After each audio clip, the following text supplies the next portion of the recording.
Welcome to Plastic Profiles, everybody. I shook the world. Yes. So excited. Yes. Welcome to Plastic Profiles. I am your host, AgentChuckles, and with me, as always, is Steve, the writing dad. Steve, the writing dad. What we do here at the Plastic Profiles is we review a classic GI Joe file card and the corresponding action figure. Then we take the modern and classified or classified retro interpretation and compare the two figures and contrast to determine which of those figures, 2 or 3 or 4 or 5 if you're Roadblock, to determine which one of those figures is more like the character as described by the file card. Yes, it's convoluted, but aren't we all? I don't know. I don't know. Yo, dude, you gotta commit to the joke. You know what I'm saying? Like, you gotta commit. Yeah. Commit to the line. Right. And if you enjoy what we're doing, please give us the old like and subscribe. Means a lot to us. You know what? I'm not even gonna hit the button. That's how confident I am that you're gonna. Boy, these notifications are pissing me off. That's how confident I am that you're gonna. Don't you do it? That you're gonna hit like and subscribe for us because we're cool like that, right? You and me? All day, every day. We're cool. We come up with new content pretty much every 2 weeks or so. We'd like to do every week, but look, we got time. We're young fellas, especially this guy here. We're young fellas. We got time to grow into a weekly content thing, but we're getting there. Yeah. However, today, that's all the future. Today, we are talking about our first Dreadnought. The reason I chose him as the first is he was my first Dreadnought. To me, he was leader of the Dreadnoughts, not counting Zartan, of course. He was the Manny to the Manny Mo and Jack. He was, you Northeasterners will get that. He is Torch. Yeah. This is not the slide I wanted. That's the slide I wanted. Look at that, the stash and the chops. I don't even know what you call that thing. Yeah, it's like a mustache with the mutton chops. Yeah. Yeah. And all right. Yeah, killing it. So let's get into Torch. Let's see what makes Torch tick. Let's do it. Won't we? Dreadnought, codename Torch. This is his 1985 file card. All these classic images of the file cards and toys are brought to us by 3D Joes. They're great. Yeah. So some of you may know that I have sung songs. I'm working on it. I can't write a hit every time. I'm just looking for one good one that I'll play all the time. We're working our way there. Oh, okay. Anyhow, we got time. Torch. Dreadnought, codename Torch. File name Tom Winkin. Place of birth Botany Bay, New South Wales, Australia. Should I do the whole file card in an Australian accent? Australian for Subject beer. was remanded to Borstal at age 14, escaped and went to sea in the Merchant Marine, where he learned the use of the cutting torch. Later, rode with the Melbourne Maulers MC. Steve, the writing dad, do you know what they call, we call them bikers here. Do you know what they call bikers in Australia? I do not.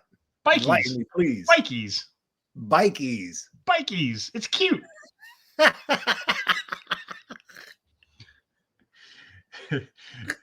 Torch is an illiterate, unrepentant thug who's bikies. I found that out through many Australian news outlets online.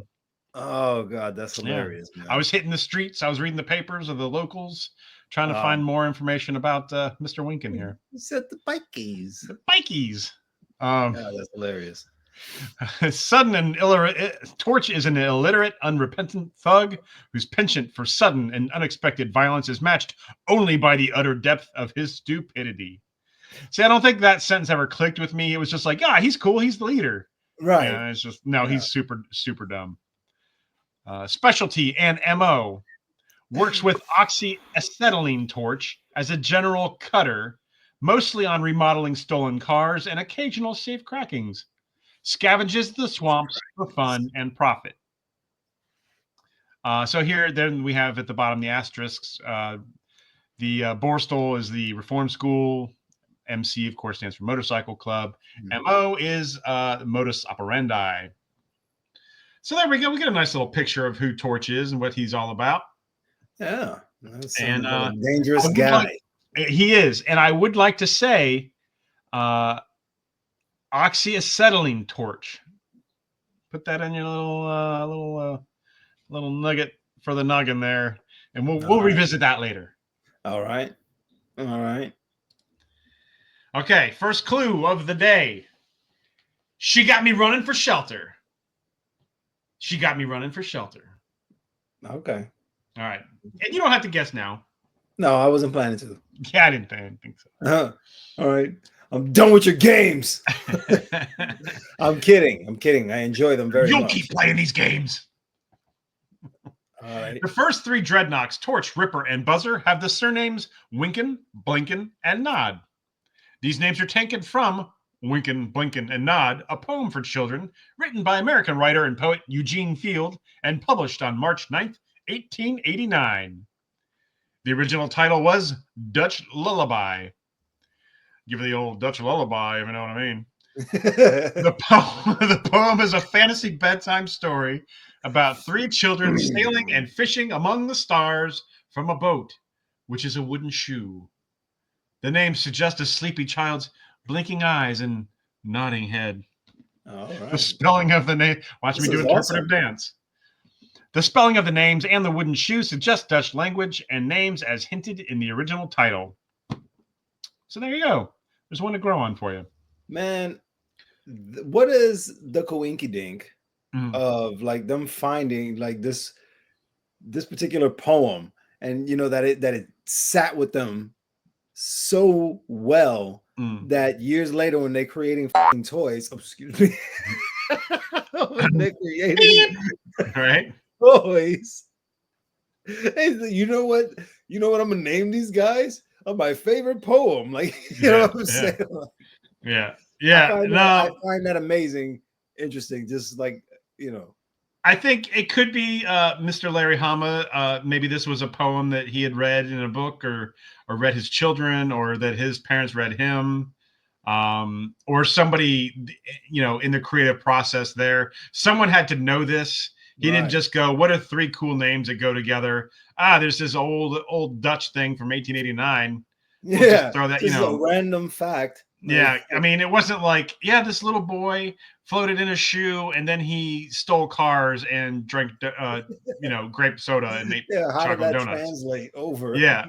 So, it's somewhere in the creative process. Somebody had to know about this, and that'd be my guess. I have no idea. It's kind of a rando poem. Like I was saying, like I mentioned, Manny, Mo, and Jack, the Pet Boys. Yeah. Someone in the Northeast would have had those names, and so maybe there's in an alternate timeline, Torch, Ripper, and Buzzer's first names are Manny, Mo, and Jack. I don't know. Oh, that's a theory. Yeah, maybe. All right. Needing quarantine. The second part of our clue for today. So I looked up Borstal just to see what that was all about. And a Borstal is a type of youth detention centre in the United Kingdom. Several member states of the Commonwealth and the Republic of Ireland. In India, such a detention centre is known as a Borstal school. Borstals were run by HM Prison Service and were intended to reform young offenders. The word originated from the first such institution established in 1902 near the English village of Borstal in Kent, and is sometimes used loosely to apply to other kinds of youth institutions and reformatories had found a place, such as approved schools and youth detention centres. The court sentence was officially called Borstal training. Borstals were originally for offenders under 21, but in the 1930s, the maximum age was increased to 23. Oh, cool. Let's put some 23-year-olds next to some 14-year-olds. That's going to work out awesome for everyone. The Criminal Justice Act 1982 abolished the Borstal system in the UK, replacing Borstals with youth custody centers. So obviously, I know it's centers. I just like saying it that way. No, it sounds good. Before you get on my butt, Steve. No, you keep saying it that way. I love it. Makes it sound posh. So yeah, Borstal is used a lot in the United Kingdom, and places that the United Kingdom has a heavy presence. Presumably, Australia is one of those places. There we go. She got me red hot and wired. All right. So what about that merchant marines business? What's that all about? So Australian merchant mariners have played an important role in 3 major conflicts in which Australians have been involved: World Wars I, II, and the Vietnam War. During the Vietnam War, Australian National Line ships MV Bonnaroo and MV Jeparit carried military supplies between Australia and South Vietnam. Bonnaroo made 2 voyages, including one as a commissioned naval vessel, while Jeparit, which was also commissioned in the Navy, made 43. Someone wasn't holding up their end of the bargain. No, they were not. Bonnaroo. So these guys, they play an important part in, while they may not have been exactly involved in conflicts, they were definitely, doing their part. Right. Call in emergency. Do we need to review, Steve? Do you want to review the clips real quick? Let's see. We got, she got me running for shelter. Needing quarantine. She got me red hot and wired. Call in emergency. There's still more, I'm pretty sure. I don't think I ended it on that. Yeah, in fact, I know there is. more. So just refreshing your recollection. Cool. So I looked up, what are the outlaw biker gangs in Australia? What do they actually got going on there? The bikies, as I meant to say. Sorry. The bikies. I didn't want to lose my Australian friends because they didn't know what I meant by bikers. All right. Or the bikies. You mean the bikies. The bikies. So there's the Gladiators, MC, Outlaws. Now they're the main rivals to the Hells Angels. Their saying is adios, meaning angels die in outlaw states. Oh, wow. Yeah, they don't like the Hells Angels. All right. Neither here nor there. Never mind. No, what? What you got? got? Because I'm like, all right, so the Hells Angels are over there, and I guess, worldwide. They're in Australia. No, yeah, they're quite the chapter. They're all over the place. Goodness. The Comanchero MC, and their main rival is Bandidos. Their motto is ACCA, always Comanchero, always. Also a rival to Hells Angels, so they don't like Hells Angels either. Of course, then the Bandidos MC, who they don't like the Comanchero MC. The Rebels MC, their rivals are the Bandidos and the Nomads. Odin's Warriors MC, their rival is the Outlaws. Then there's the Hells Angels, who nobody likes, and I guess I'm presuming they don't like anybody. All right. Gypsy Jokers MC. Then there's the Nomads. Then of course, their rivals are Hells Angels and the Gypsy Jokers. And then the Life and Death MC. Hi, guys.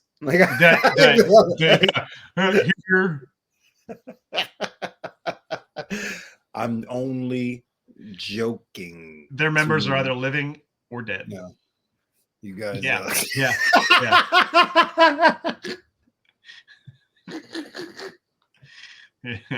Yeah. I appreciate that. It hit so late. I was so in the dumb. middle of saying something. So dumb. But I appreciate it. I appreciate that. I'll put a little star next to your name for laughing at that one.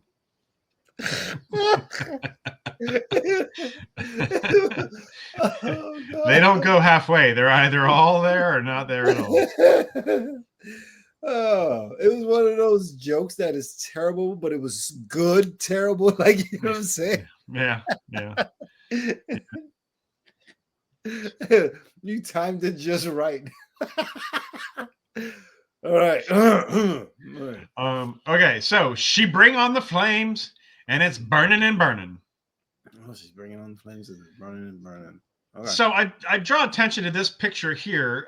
We've got I'd like you to notice that contraption on the left with the 2 bottles there and the Okay. gauges.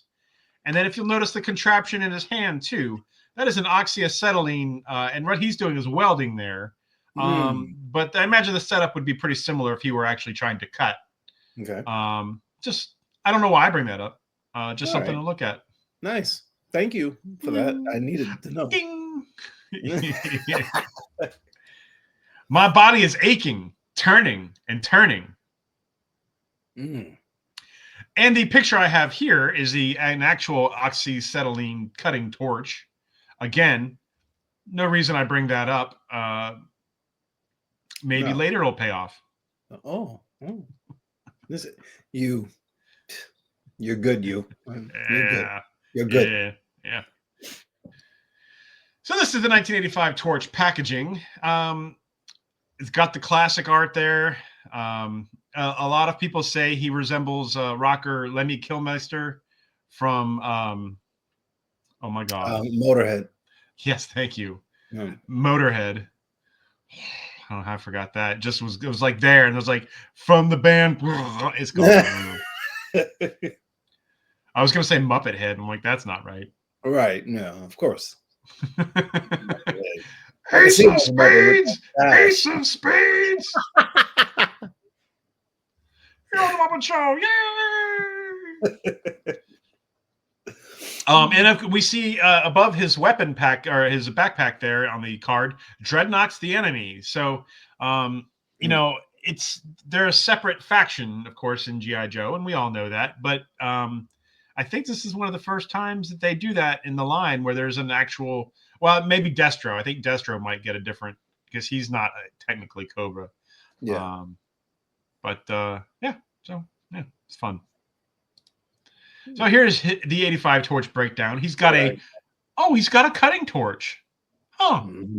He cuts things with that torch. It's not just a big old flame. He cuts with that. Interesting. It's a tool of precision. It is. That's interesting. I don't know why I bring it up, but you know, maybe we'll find out later. Okay. All right. Cutting torch with hose, which was infuriating. So you'll find a lot of that hose piece snipped off because it's just long enough to fit into the backpack. In fact, the way they have it there is probably the way I've never tried it, and I can't imagine that's any easier than how I was doing it because that's all in his arms and stuff. But it's infuriating hose. You can pretty much go that way with it, and if you went that way, it pops out. That sucks. So yeah, he's got a cutting torch with hose. He's got his backpack with the. If you'll go back to this, you can see it a little bit better. He's got pretty much the same setup as a couple slides back with the tanks. Okay. He has a pistol molded on his thigh, and he's got a knife molded on his other thigh, and he's got a killer skull necklace and sweet sunglasses. Nice. And headband. And yeah, you can't forget the 80s headband. The bright. Yeah. No, he's getting ready to go be an Electric Boogaloo 2. Ready. Breaking 2, Electric Boogaloo, pardon me. That's right. Put some respect on my mouth. So here's the classified torch box. And that's all we need to see about that. Because I hate that box. And then here's the breakdown for him. He has a flamethrower? Well, that's just weird. Yeah. That's not even a torch. He should be like blower. A thrower. Interesting. I wonder if that'll pay off in the end of the show. I don't know. He does have 2 pistols. He's got dual holsters there. He's got a backpack. He's got 3 flame effects. 2. He's got more if you count the 2 that are coming out of the skull at the end of his flamethrower, which is kind of cool. If he were supposed to have a flamethrower.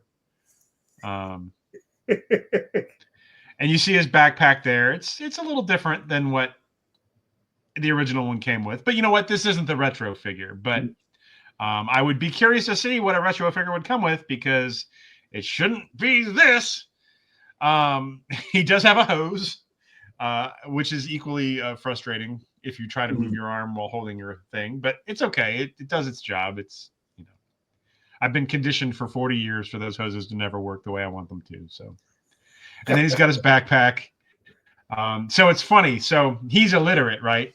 Yes. So Dreadnoks is spelled D-R-E.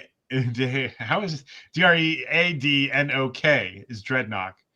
Well, on the tank, it says Nox Rule, but it's spelled N-O-C-K-S. And you wouldn't believe the uproar over that because he spelled it right, I guess. I mean, I don't know. He spelled it wrong, but he put in too many letters. Yeah. You know, it'd be like G-N-H-A-W-K-Z, you know, Knox. Like, okay, why would he use all those letters? It would just be like NKS, Knox, you know. Yeah. But he's a cool figure. He's a cool figure. I quite enjoy this figure. And what's next? All right. Okay, here we go. So, Steal the Right. Oop, can't do that. Okay, Steal the Writing Dead. The background was not happy with that. Who's hot? I didn't tell you. I didn't tell you the big reveal. The clues all led to the AC/DC song "This House Is on Fire." Oh, I did that so that everyone had to stay to the end of the presentation. That's no bailing out. I was on the edge of my seat waiting. You're getting ready to leave the stream. As soon as he says it, I'm out of here, Betty. As soon as he says it, I'm gone. All right. Yes. Who's hot and who's not? Why don't you go first? Because I'm curious who you pick. All right. So here's knowing. Hey, hold on. He has a cutting torch in the file. I'm gonna address that right now. I want to hear it. Bring it. Bring it. All right. Back when this figure was created, right? Think about the mindset. No. I want to like this is what I swear to God. I was just thinking about this whole thing when I was looking at it. Like, yo, I can get the uproar for people that want like purists. You know, they want a retro figure. They want it to be exactly the same. You know, cool. I get it. I understand. Right. But you're modernizing these figures. Like this is, you want a modernization of the toy that you loved, but then some changes can be over the top. But when you make it more practical, you know what I'm saying, for like warfare or whatever, like, you know what I'm saying? He's an offensive person now instead of like a guy who just goes and opens a safe. What is he going to do with that? Like, you know what I'm saying? Like, he's not going to hurt anybody with that. And he, just lugging it around all the time. Okay. You know?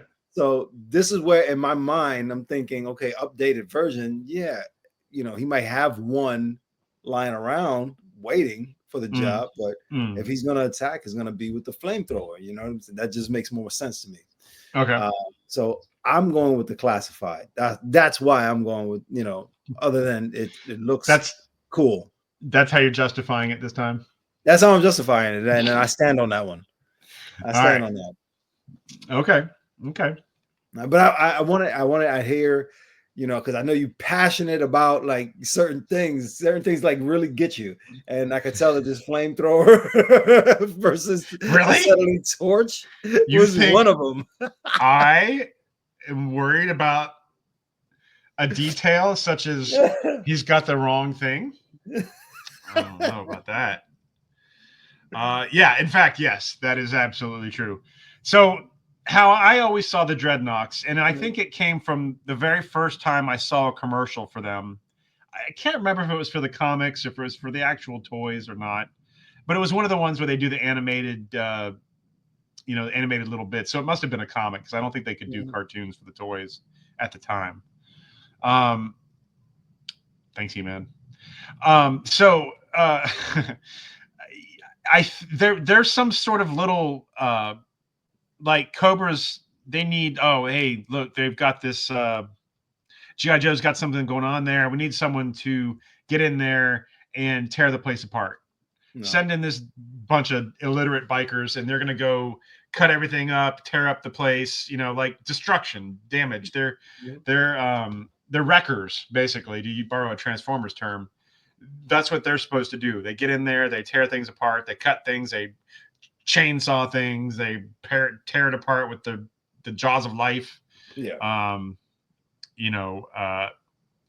So that's how I always saw them, as little, maybe not a precision team, but that's not what they're supposed to do. They're supposed to get in there and just pound things with a hammer until it's broken. Havoc. Yeah. Yes. If I wanted to say all that in 2 words, yes. And so I enjoyed the hammer thing. Yeah, I brought in a hammer. I was about to say smash things with a brick. Write an insult on a brick and throw it through a window. A very strongly worded letter, like in everyone's mailbox. He's gonna file a complaint with the HOA. Like, that's what the Dreadnoks do. I'm gonna steal your credit. I noticed your garage door was open for 45 straight minutes. I'm sorry. That's just not going to fly here.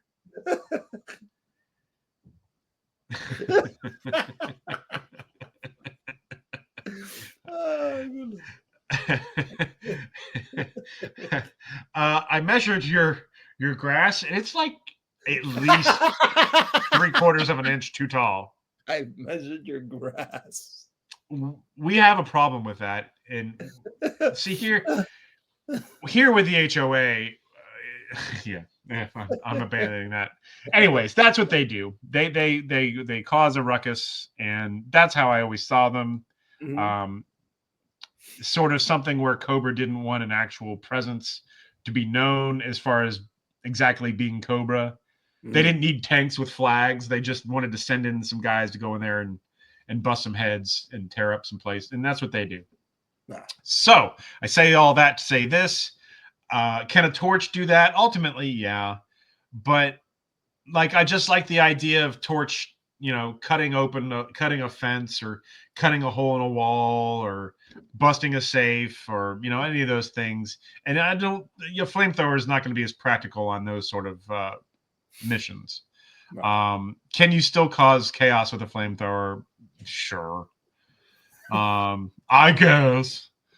But it's yeah. So that's it. And so I will pick the classic vintage Torch figure to be the ultimate Torch.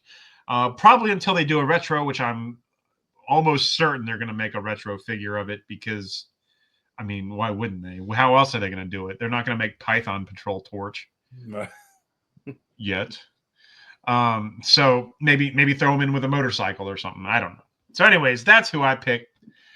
We are again at a stalemate. Yeah, it happens. Yeah. It's just one of them things, man. It's just one of those things. Sorry. Okay. So, anyways, now, but we're not done. We've still got plenty of show left. Now is the time of the show where we do a little thing that we like to call. What do we call it?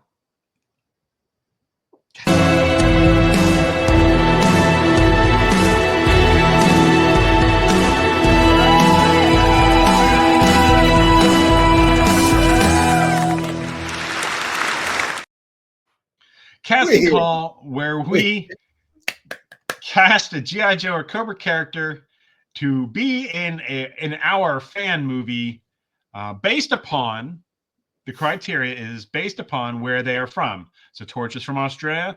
We'd like to pick a guy from Australia, or not, if we think we have somebody better. Steve's probably got a wrestler in mind that's from Australia. I'll never tell. But I'm going to go first because Steve may not have someone in mind yet. That's on me. I didn't get him the stuff in time. So I'm going to go first. I'm actually all good. Are you really? Okay. Yeah, man. Okay. Boy, he must be a famous Australian wrestler. So I am going to pick, to play Torch, Liam Hemsworth. Oh. And I picked the right picture, too. Look at that picture. That's Torch, man. And I think he's kind of dumb, so it works. He's not the smart brother. Hi, Liam. Hi, Liam. Yeah. Yeah. Look at that hair. That's got to be tough.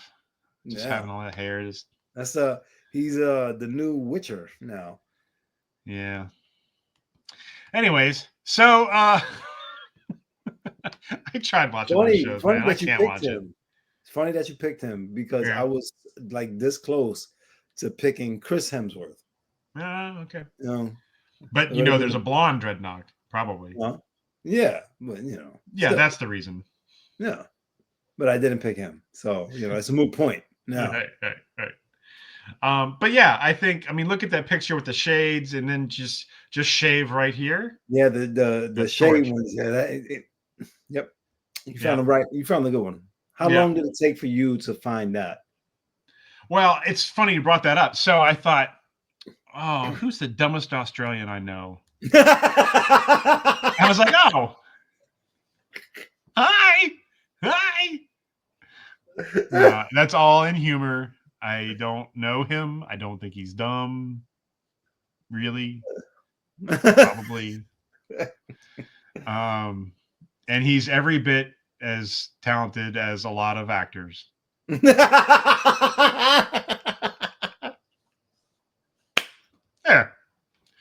That's all I got to say. Well played, sir. Yeah. Well played. Someone somewhere's going, man, he really hates Liam Hemsworth.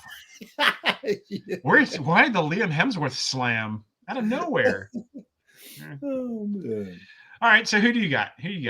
All right, hold on. I always forget to do this part. Yeah, it happens.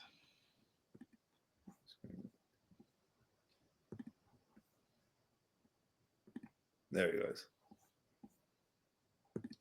Can you see it? Oh, Hugh Jackman. Hugh. I when I look at this dude, I think he's a little bit more grizzled, and I would like to see him do his thing, where he's free to just curse and be rated R, you know what I mean? Because you already know he has the chops to take on any role, but I would like to see him in that tough but also idiot, so comical version, Right. Interesting. I love Hugh Jackman. Yeah. Let me just say that.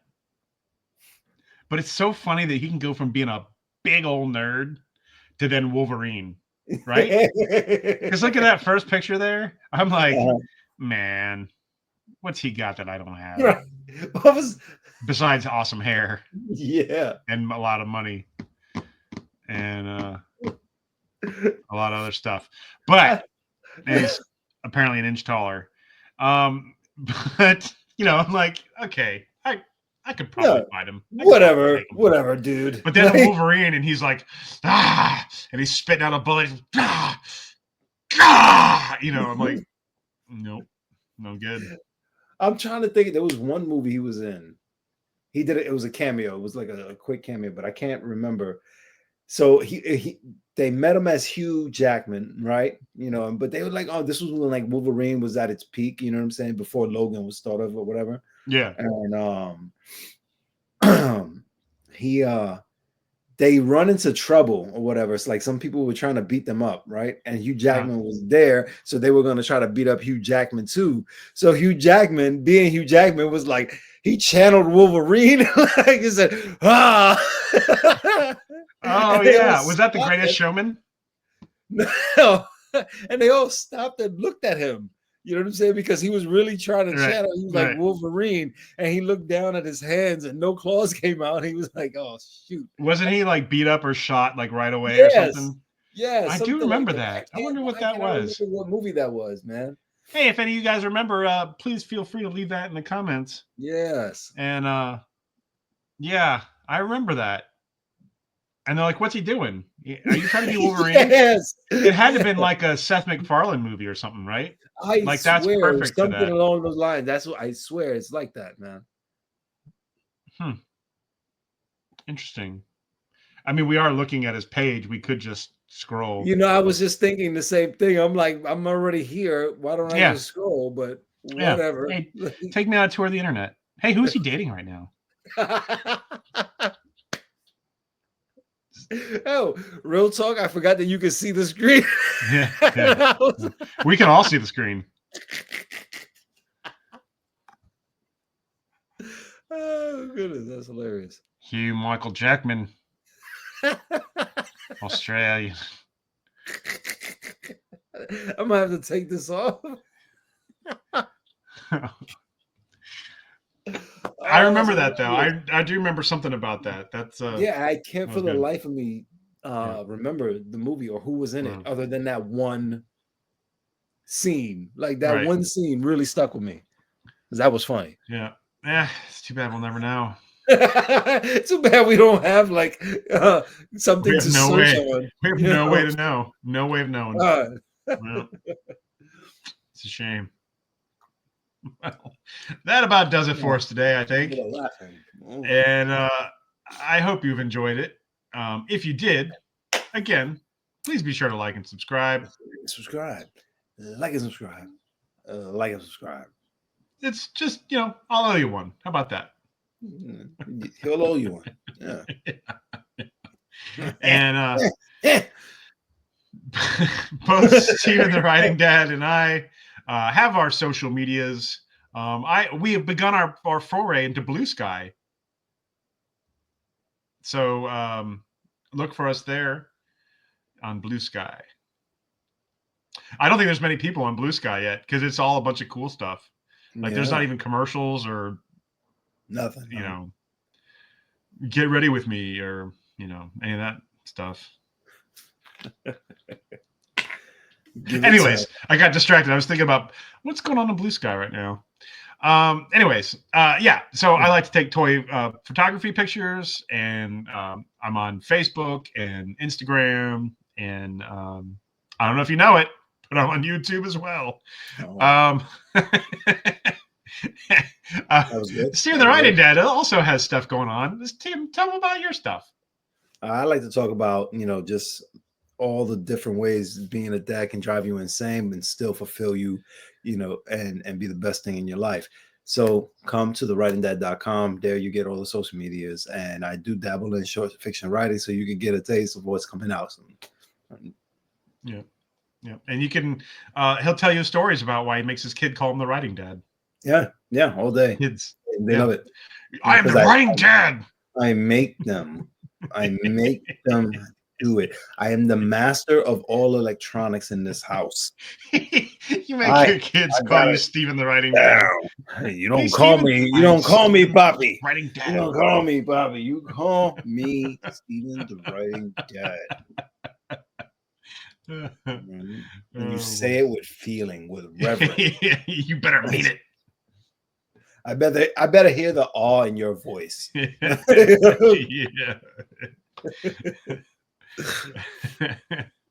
Oh boy. Well, so thank you for watching, and until next time, Yo Joe, everybody. Yo Joe, guys. Later. See ya.